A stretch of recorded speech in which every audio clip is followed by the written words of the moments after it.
DXDC Radyoman Report.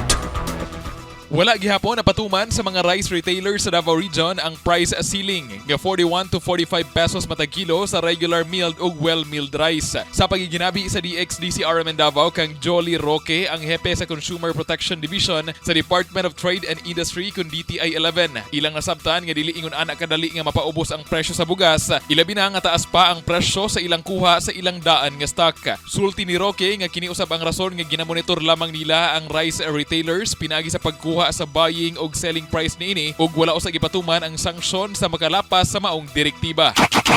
Na ay warehouse nga panang baysak gud sila, so naa ang katong 50 kg na sa 2450, 25 sa 25 kg na apoy 12 to 13 ang sako. Kung imo na siyang i-convert into per kilo, taas gud siya, higher gud siya sa price ceiling.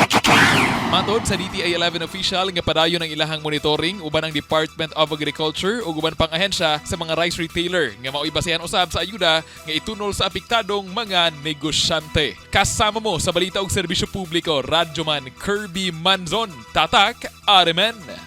RMN News, Diretso Balitang Metro Davao.